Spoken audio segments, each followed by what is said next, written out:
Vou falar um pouquinho pra vocês sobre esse livro, Eu Sei Porque o Pássaro Canta na Gaiola, que eu acho que, aliás, tem muito a ver com o momento que a gente está vivendo, né? É importante a gente preservar esse canto dentro da gaiola como um canto realmente de autoconhecimento, um canto de autocuidado e um canto de resistência. Eu acho que a palavra que resume tanto a história da Maia e quanto o que a gente está vivendo hoje é resistência. É resistir no meio disso tudo, é cantar essa resistência, e uma resistência que não pode se limitar à existência.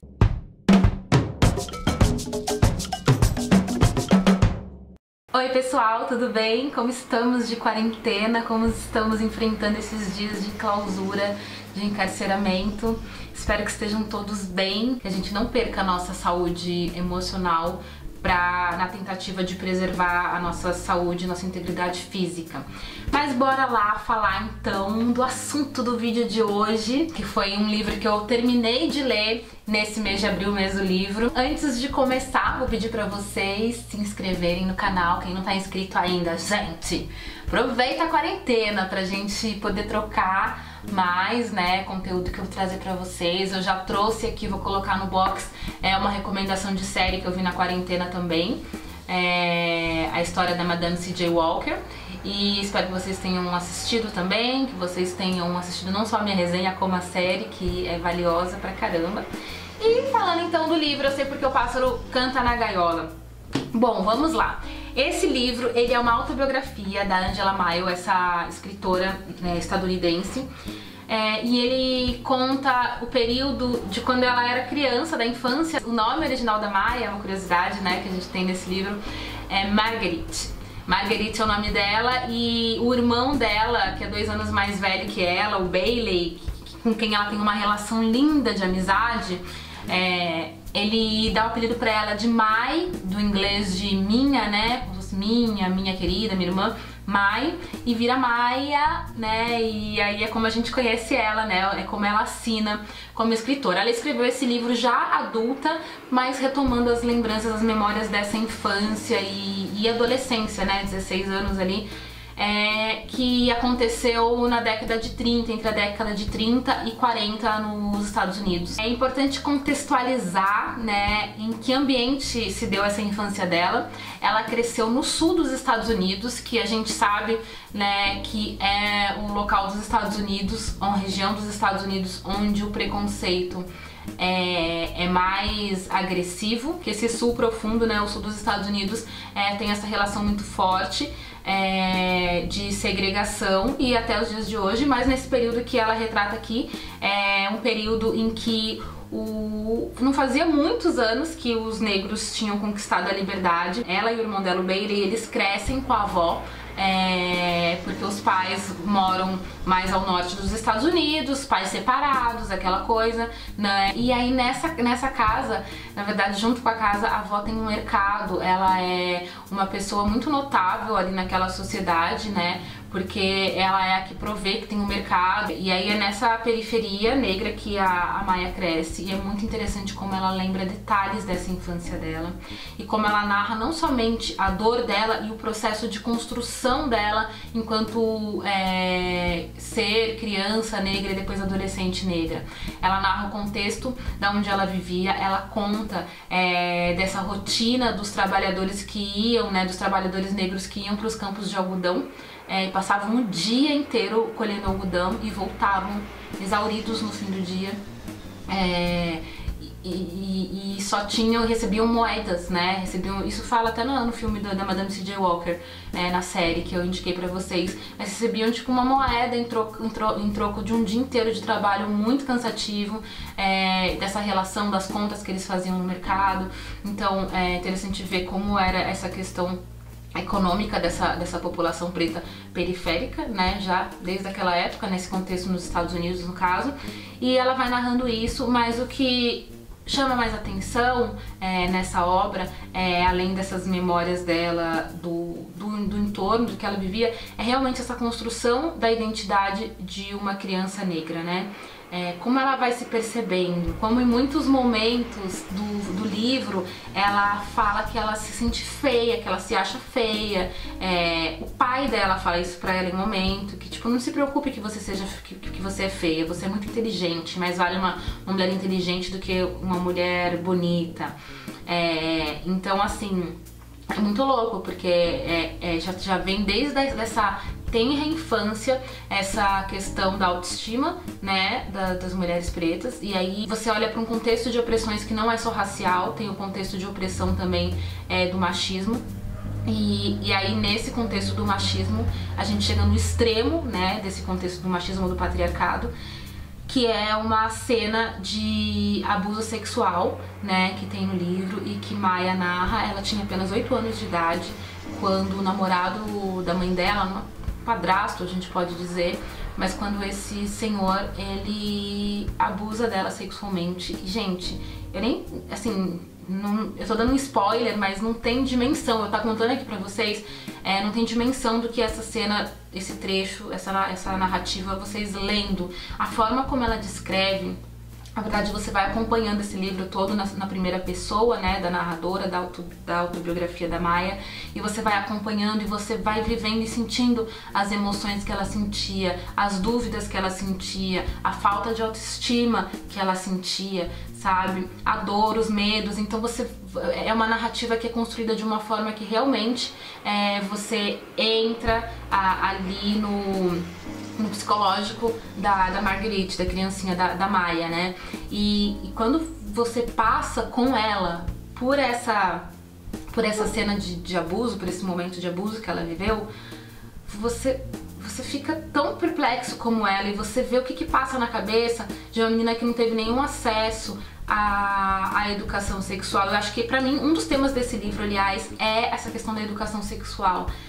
O que acontece com ela poderia muito bem ser evitado se ela tivesse tido, claro, ela tinha 8 anos só, mas se ela tivesse tido uma educação sexual no sentido de entender que ninguém pode violar o corpo dela, ninguém pode tocar, ela não sabia o que estava acontecendo, enfim. Eu vou parar por aqui porque vocês têm que ler essa cena, vocês têm que ler esse livro. Essa cena, ela é uma cena que dói, é uma cena que machuca, que choca, mas que faz a gente entender como é que se dá também a dinâmica de abuso e de opressão, e que ela se dá porque a pessoa que é vítima, ela se torna vítima não só do algoz dela, ela é vítima de um sistema, né, que não traz pra ela informação. Você fala, Luciana, por que eu vou pegar um livro que fala sobre dor, que fala sobre sofrimento, sendo que a gente já tá vivendo um momento de dor, de sofrimento? Eu acho que eu acho que tem que pegar esse livro pra ler, tem que ler, porque ele fala sobre dor, sim, mas essa dor, ele mostra como que é a dinâmica, ele mostra quem causa essa dor. Claro, esse aqui era um contexto, era uma época, mas a gente pode transpor muitas coisas para os dias de hoje. Muitas coisas mesmo, aliás. E a gente pode entender melhor como é que se dá essa dinâmica de poder e de abuso de poder, tanto patriarcal quanto de raça e também de classe. E porque o pássaro canta na gaiola. Essa narrativa dela, esse título que ela escolheu, ele é um título que está inspirado num poema chamado Sympathy, do Dunbar, né? O nome do autor é Paul Laurence Dunbar. Esse poema Sympathy, ele traz justamente essa questão, ele vai discorrendo sobre o pássaro cantar na gaiola por causa do medo, por causa do aprisionamento, por causa das feridas que aquela gaiola provoca nele, né? E porque também, além de ser um grito de pedindo liberdade, né? Ele é também um grito de consolo a si mesmo, de certa forma, né?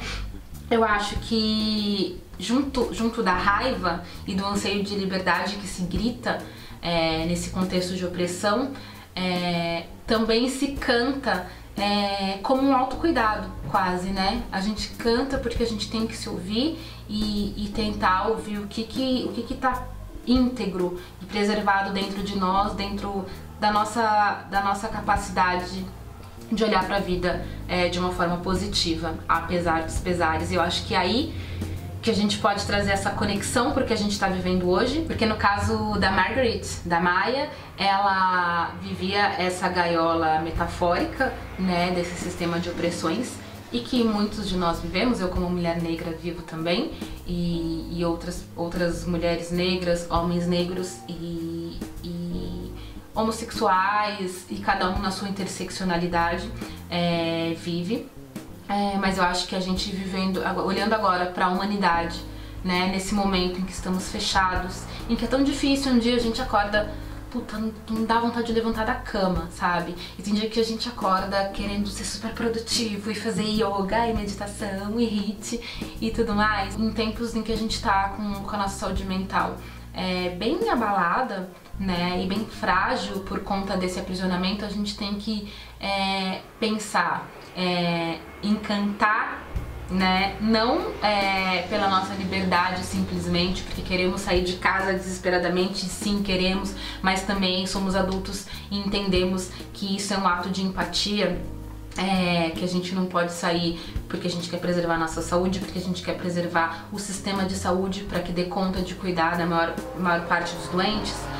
É importante a gente preservar esse canto dentro da gaiola como um canto realmente de autoconhecimento, um canto de autocuidado e um canto de resistência. Eu acho que a palavra que resume tanto a história da Maia quanto o que a gente está vivendo hoje é resistência. É resistir no meio disso tudo, é cantar essa resistência, e uma resistência que não pode se limitar à existência, né? É uma resistência que tem que ser carregada de sentido e de autoconhecimento e de crescimento para que a gente possa sair melhor dessa situação, como a Maya Angelou com certeza saiu, apesar de todas as dores que ela coleciona ao longo da vida dela. Maya é uma mulher inspiradora. A gente tem outro livro dela traduzido pelo português, que é Mamãe, Eu e Mamãe, se não me engano, que fala sobre essa relação dela com a mãe dela.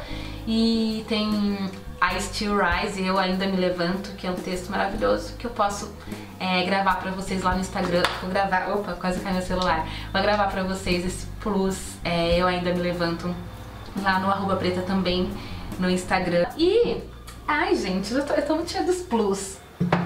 Quero encerrar o vídeo de hoje com um pedacinho desse outro livro aqui, que chama O Fim em Doses Homeopáticas. Igor Pires, o autor, ele me mandou esse livro do Textos Cruéis Demais, sabe? Quem que não tá ligado no Textos Cruéis Demais? Esse @ que nos consola e nos conforta no Instagram, né? Então tem o livro e tem um dos poemas que eu quero compartilhar com vocês, que chama Para Dias Ruins.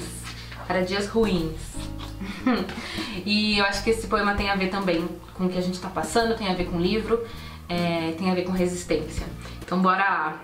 Em dias ruins, não se esqueça de levantar os braços e agradecer. Não só pelo que você tem agora, que dói e causa sofrimento, mas também pelo que virá através das chuvas, do sol, dos dias solares e dos solenes. Os ventos te dirão para onde ir, de onde tirar seu corpo e onde colocá-lo, porque para que ele cresça, se desenvolva, ganhe postura de novo para outra queda e outro renascimento. Em dias ruins, erga os pulsos o mais alto que puder e dance aquela música que só você entende, aquela que te diz coisas e que só seus ouvidos conseguem ouvir, e que conversa com seu coração sobre ideias que você não teve nem com os seus melhores amigos. Agarre esse momento pequeno e torne-o eterno para sua memória. Em dias ruins, não se esqueça de que a dor não fica na casa para sempre, que ela de vez em quando sai para dar uma volta, tomar um sol, se distrair. Nesses dias de folga, apronte-se para ter os melhores dias da sua existência. Quando a dor tiver saído, trate de fazer a comida que mais gosta e de vestir as relações que mais te confortam. Ouça o som do peito batendo devagar e ligue para os seus pais para ouvir a voz deles. Assista a vida escorregando pela sua pele de maneira sublime como nunca antes. E então agradeça também por esses dias tranquilos em que dor e cura conseguem se alinhar na mesma frequência. Em dias ruins, faça de si mesma a própria esperança no amanhã e trabalhe para que seu corpo não seja esmagado pela tristeza. Que volte e bate a sua porta. Diga a ela, há sempre uma saída. E sempre há, gente. Nem que para isso você crie com as próprias mãos, nem que saída seja você fazendo uma força brutal de escapar dos piores dias com o coração machucado, mas ainda assim inteiro. E no final de um dia ruim, de uma semana infernal, de um mês que poderia ser apagado da sua vida, lembre-se de olhar para si mesma e de entender que o seu coração dança, mesmo que o seu corpo não tenha motivos para comemorar, ele vive. Ele ainda vive. Lindo! É isso, gente. Beijo e até o próximo vídeo.